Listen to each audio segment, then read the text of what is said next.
Hi, I'm Ross Rosenberg, and welcome to my latest podcast or YouTube video. You probably are well aware of me saying the following statement.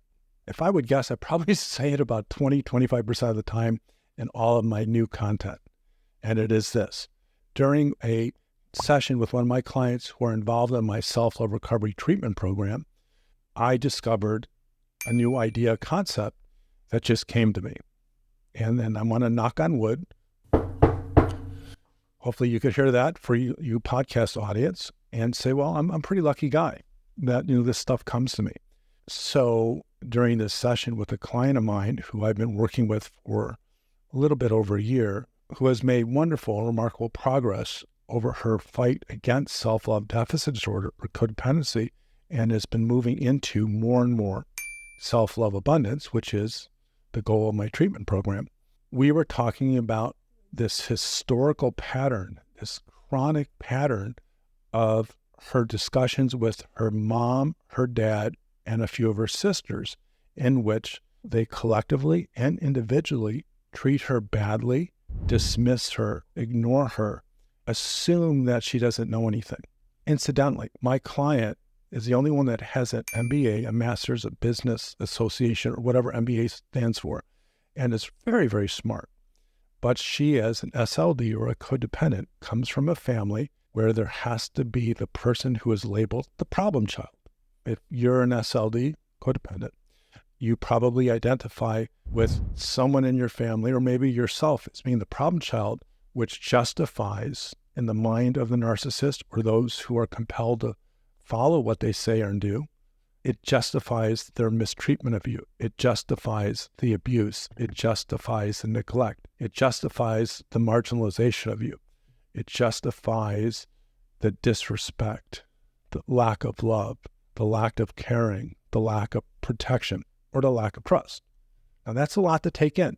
If they label you as this inherently bad person, they are and they have justified their terrible treatment of you.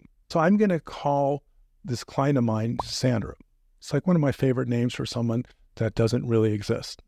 And if anyone is a Sandra that knows me, it's not you. So Sandra and I have been working for quite a while, trying to get her to know that she is trying to get the love, respect, caring, attention from people that have no intention or ability to do that. And those who follow my observe, don't absorb work, which is based upon George Bernard Shaw's saying, don't wrestle with pig, you'll get dirty. Beside the pig likes it, that the narcissist and those who are aligned with the narcissist, they gain and keep all their power if they can get you to fight with them or get into the wrestling ring.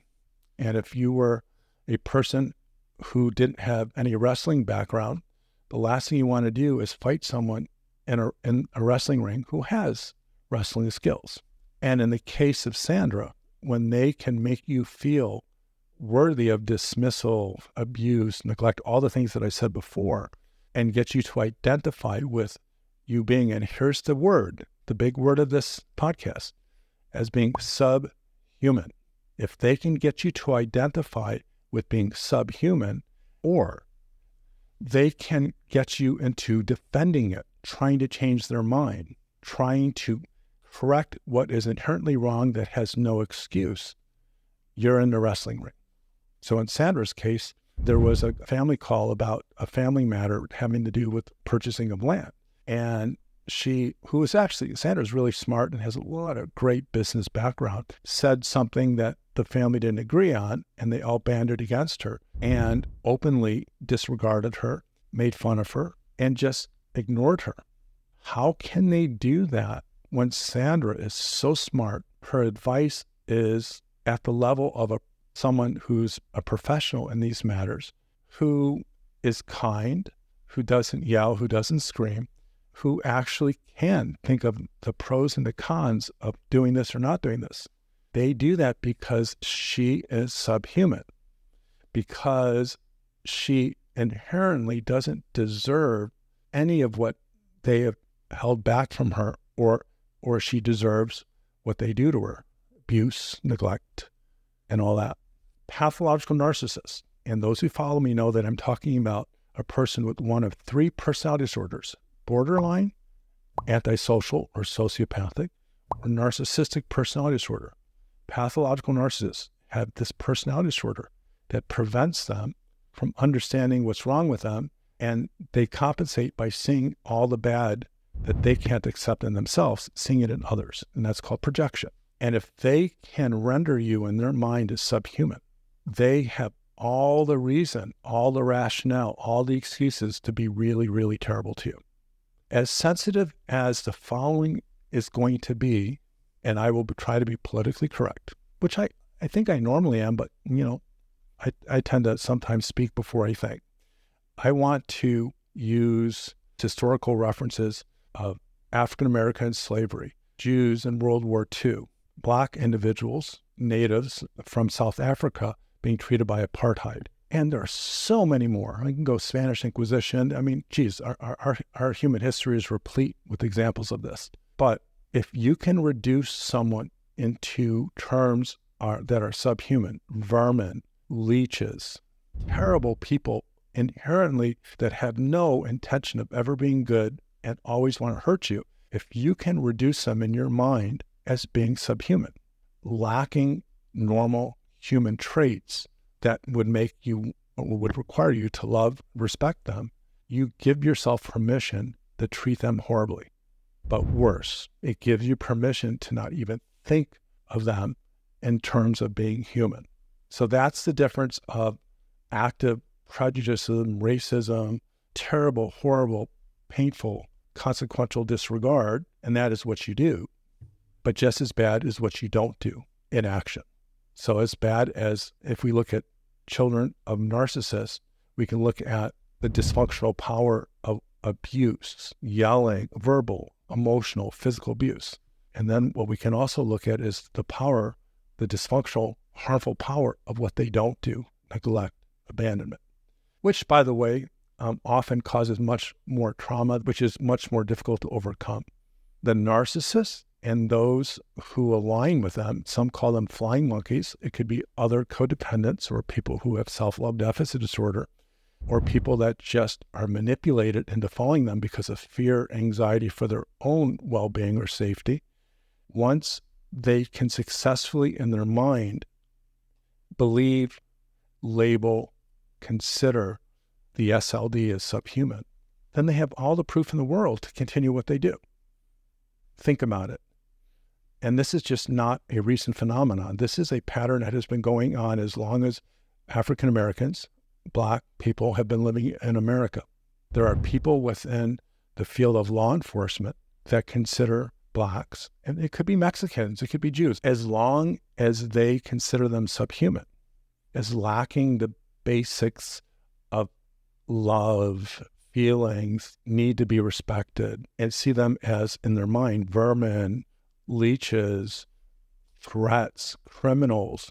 It will justify their treatment of you. And if they want people to support their terrible treatment of you or people in general, they have to get other people to agree with their subhumanizing thoughts, feelings, and perceptions of you. So I am not in this video or this audio trying to make a broader statement about humanity. And if there's something to be said, well, that's kind of an accident, but so be it. I am trying to get SLDs or anyone that works with SLDs to understand that by making someone subhuman, by minimizing their actual value and potential because they don't fit in this category of worthy of everything that people should get: love, respect, care, trust, and protection. Then they act with impunity. So what I was getting to is to explain the historical patterns in law enforcement in the United States with African Americans or people of color. I don't have to tell you the grievous, terrible, unforgivable treatment that some law enforcement people, not all, this is not a comment about law enforcement, but we're talking about those who consider certain people, certain groups of people, certain ethnicities, races as subhuman, then their treatment of them is much different, much more consequential, and in some cases fatal, than the treatment of others who they deem, and I quote this, human.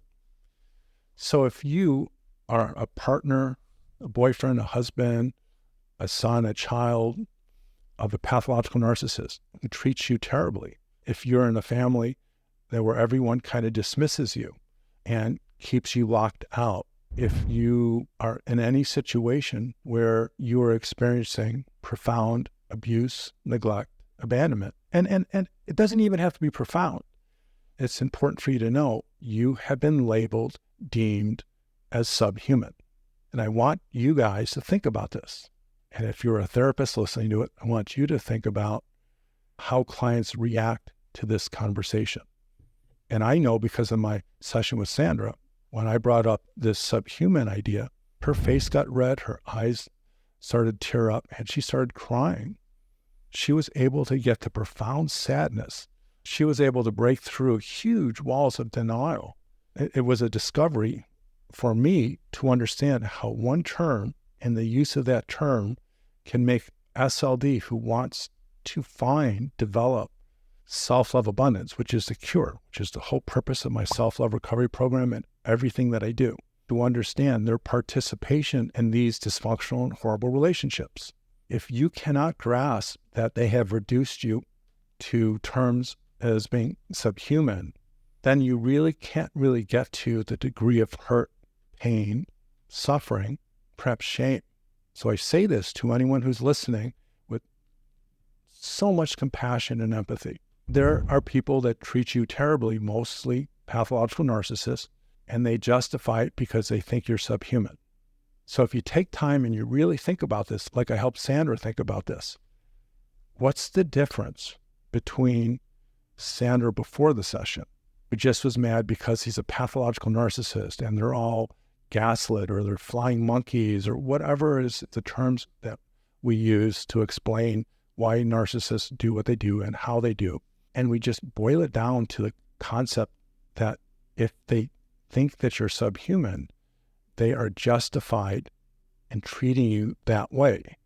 Now, the next part will surprise people that don't follow me or haven't read my book, The Human Magnet Syndrome,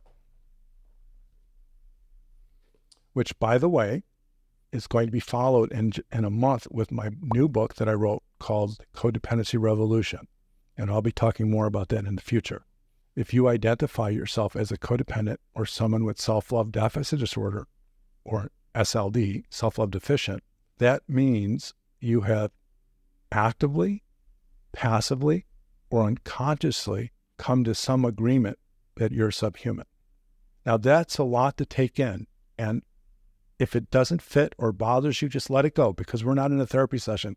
I don't have the time to lead you through this thought and to move it forward so that you can get over your shock and get to the pain and the hurt. But everyone who follows me knows this about me and my work. In fact, I think it separates me from most of all my colleagues, is I hold SLDs, codependents, somewhat responsible for the harm that they endured as adults, not as children, in relationship with pathological narcissists. And of course, the Human Magnet Syndrome says that pathological narcissists and codependents fall in love for all sorts of reasons that my YouTube channel and my podcast will explain. But as the therapist said to me, Ross, you have a broken picker, and later said the problem with you is you fall in love with the same woman, but with a different face. We're making these choices. And if you follow me, you know that SLDD is an addiction, and it's a very powerful addiction that is fueled by the addiction's number one withdrawal symptom of pathological loneliness. And I say that is we can break up or divorce, leave, or someone leave us, dump us. And because of the pain of the pathological loneliness, the addiction's withdrawal, we will have no other choice but to get into another relationship. And as long as we're self-love deficient, we're going to pick, like a dancing partner. Follower always needs the leader. And the opposite roles are fueled by chemistry and attraction. All of this is in my Human Magnet Center book and much more detail in my upcoming Codependency Revolution book. So I say this not to shame you. And if you follow me, you're already used to this. But you can't stop a problem. You can't solve a problem if you don't know the cause of it. And if you project, not projection like the psychological term, but if you project that you're the victim and these people hurting you are the problems, you can't get better. You can't overcome SLDD. But by the way, I've said this thousands of times, Just because you're an SLD and you're in a relationship in which you were abused, it does not justify abuse. It doesn't. So just remember that. Okay. Just in case you think or feel or believe I'm saying something bad about you or trying to hold you responsible like narcissists do in order to rationalize their treatment of you. What I'm saying is that because of the human magnet syndrome and all of the psychological individual dynamics and relationship dynamics, we keep making these relationships happen over and over again, or we stay in them. So I believe that one of many reasons that SLDs keep falling in love with the same person in a different face is because somewhere deep inside, deep in their unconscious, they have been rendered as subhuman. And you guys who know my stuff, you know my SLDD pyramid, and you're going to see it right there. SLDD is caused by attachment trauma, coerce shame, pathological loneliness, SLDD addiction. And at the very top of the pyramid is everything we know behaviorally or relationally that is codependent.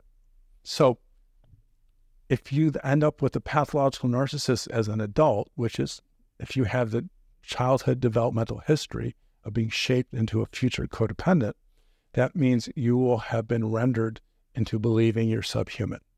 You have been rendered into believing that your narcissistic parent treats you well. It's because you fit into their definition of what a good girl is, a good boy is, and that who you really are is tossed into the garbage. So in that sense, you're subhuman because you aren't given the opportunity to be treated with love, respect, caring, trust, and protection by people that see you as an individual and try to nurture that. But instead, if you're a future SLD, you're going to find a way to survive by molding yourself into the person that the narcissist needs you to be so you can be the one that gets conditional love and therefore be free from the worst harm that everyone else gets. And that's explained in my books. So back to my session with Sandra. So when I was able to help her identify with the concept of being subhuman, and she was able to actually accept it and actually see it.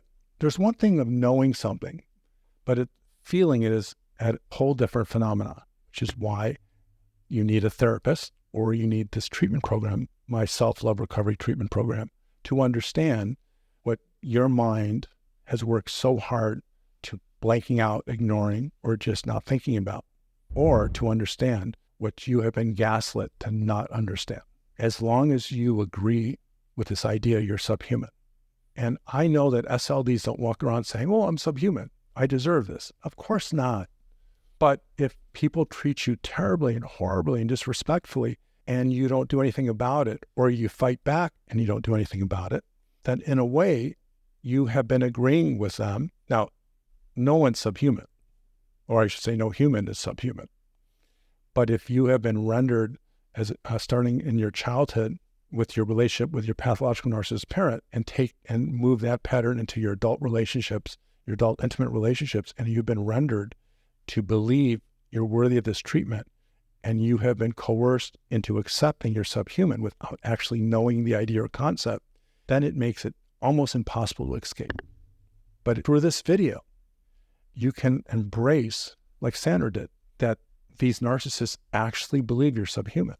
I'm hoping it shifts you as much as it shifted Sandra in understanding the horror of her life and the horror of her SLDD. It's a tough pill to swallow.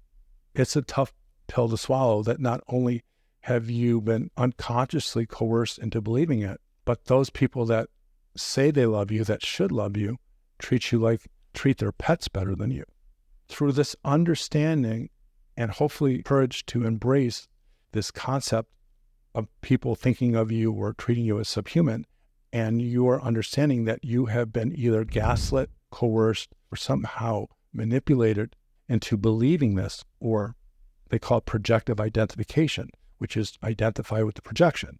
Projection is, as I'm repeating myself, is a narcissist saying all these horrible things about people they don't like, which really they don't know is a reflection of how they really feel about themselves, that they're psychologically unable to accept, understand, or especially express. So they see their worst sides in other people. If you identify it, it's called projective identification. Read my lips. You are not human. You are worthy of love, respect, care, trusting, and protection. You always have been. No one, especially you, are subhuman. Embrace it. It will take courage. It perhaps is one of the biggest risks you might do is to accept this terrible pronouncement. Now, I am not suggesting that you go, oh my gosh, Ross is right.